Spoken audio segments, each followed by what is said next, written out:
पक्षी के विशालकाय रूप का पंडाल बनाकर पर्यावरण को संरक्षित करने की एक पहल भी है और यह थीम जंगल बुक से ली गई है। इस पंडाल में जंगल को दिखाया गया है और जंगल में रहने वाले जानवरों का चित्रण किया गया है। यह पंडाल आपका मन मोह लेगा और पेड़ पौधे, जंगल की प्राकृतिक छटाएं, हाथी, हिरन, सांप, बंदर सभी यहाँ पे दिखाए गए हैं, जिससे आपको जंगल की सारी पशु पक्षी और वहाँ का वातावरण मिलेगा। पक्षियाँ उड़ रही हैं, विचरण कर रही हैं और इस गुफा में माँ भगवती विराजमान है।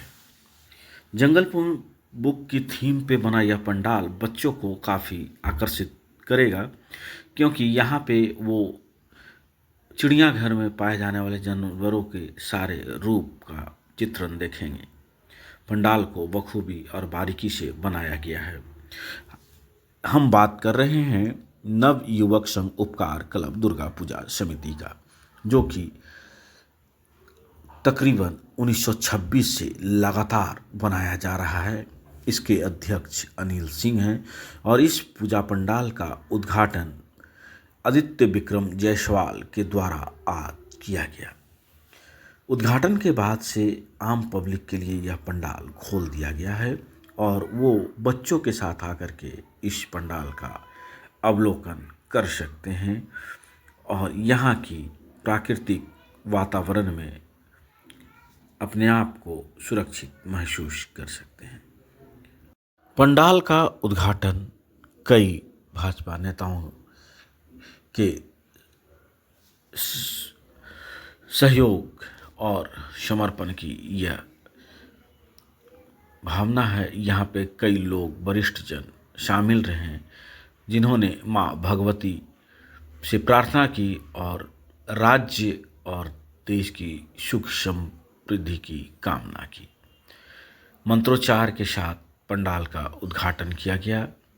यहाँ पे मुख्य अतिथि के रूप में आदित्य विक्रम जायसवाल रहे, जिन्होंने फीता काटकर इस पंडाल का अनावरण किया और यहाँ पे लोग आए और साथ ही साथ पूजा करके मंत्रोच्चार के साथ ढाक की आवाज़ में माँ भगवती का स्मरण किया गया और अंग वस्त्र यानी माँ के आशीर्वाद रूपी चुनरी लेकर शंभू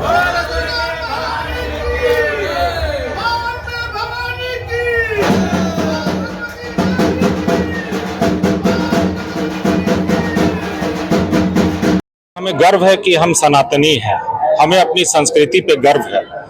नवयुवक संघ उपकार क्लब में 1926 से पुरानी पद्धति से पूजा आती हो रही है और मैं सबको बधाई देता हूँ।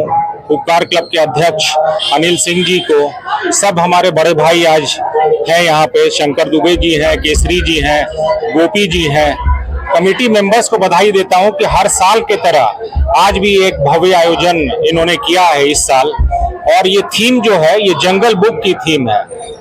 आप देख सकते हैं कि कितना भव्य आयोजन यहाँ पे होता हुआ आ रहा है और अनिल सिंह जो हमारा भाई है वो इस पद्धति को कायम रखा है। इस नवरात्र में माँ दुर्गे से यही प्रार्थना करूंगा कि आपके जीवन में, झारखंड वासियों के जीवन में सुख और समृद्धि हो, आने वाले समय में एक मजबूत राज्य बने, एक मजबूत देश बने, सब लोग सनातन धर्म की पद्धति पे चले, यही माँ से प्रार्थना करता हूँ और एक शक्ति का संचार सभी के जीवन में हो। आप सबको नवरात्र की शुभकामना देता हूँ। आने वाले समय में आप सबके परिवार में सुख और समृद्धि हो, यही कामना करता हूँ।